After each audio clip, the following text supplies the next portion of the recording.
Welcome to Elsevier Global Medical News. I'm Heidi Splete, reporting live from the annual meeting of the North American Primary Care Research Group in Rio Grande, Puerto Rico.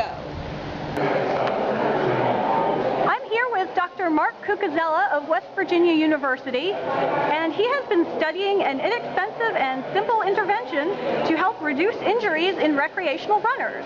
So, tell us, what can family practice physicians learn from this?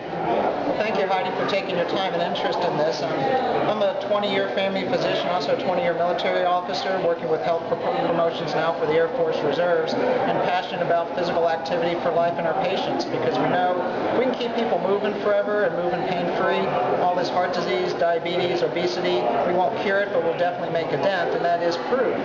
If we can keep people moving for life, that is good. So in running, especially, their injury rates over the last 10, 20 years as legions of runners try to keep running has not gone down. If anything, they've gone up as runners have aged more, developed more degenerative joint disease just by living normally and all their activity. And we know from almost any sport that there's proper technique in that sport. And by proper technique, you'll not only improve your performance, but you might reduce injury. And we know from the disease-oriented world of biomechanics that there are amazingly proper ways that we can move, but they're difficult to teach. So there's one program out there called Chi Running, which out of the multitude of programs out there, to me as a physician, seems to be the easiest one and most efficient one that we could teach as physicians. Not ourselves, but by giving patients a simple book to read. Now, my own personal story is I'm a marathon runner. I've been running for 20 years. Have damaged goods like many of you runners out there. I've had operations on my feet, told not to run. So in my own life, I've tried to learn as much as I can about this, try all the programs myself. So this one to me seemed to be the most intuitive, easy to learn. So I contacted the author of Chi Running, Danny Dreyer, 2 years ago, and said, I think you've got something here that we could study that might be profound for all the recreational runners. 500,000 U.S. citizens ran a marathon last year. And what did you find in your study?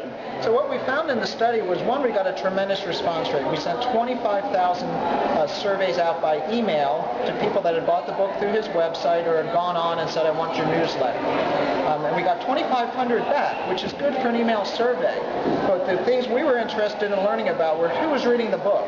Are these elite runners or just more mainstream, recreational runners? Most were recreational runners of various ages, many over age 50.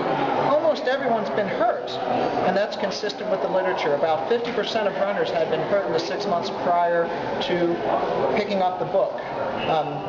And most injuries were from the knee down, shins, feet, knees. We looked at the intervention, and by surveying people that had used this intervention, did they have less injury after? We found profound reductions, and these can be found on the FMDRL website in the link from this article. But the numbers of injuries in the 6 months prior reduced dramatically, up to 90%. The effort levels by learning this technique were reduced dramatically, meaning people did not fight with running. They felt easier. They felt like this was not quite as hard to do. And that was important to us too, because if people enjoy something and they're not in pain, maybe they'll keep doing it. We also found people were able to avoid surgery. That is a huge, huge thing with our aging population. They're told, oh, you need to get your knee operated on.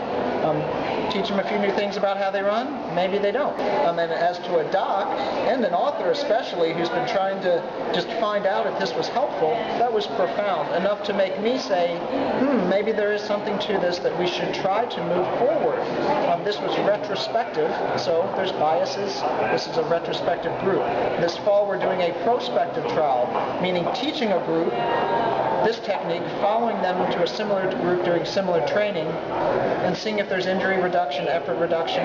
So this is really in the pilot world now. But from this survey, we really found that there probably is something to this. For Elsevier Global Medical News, I'm Heidi Splete.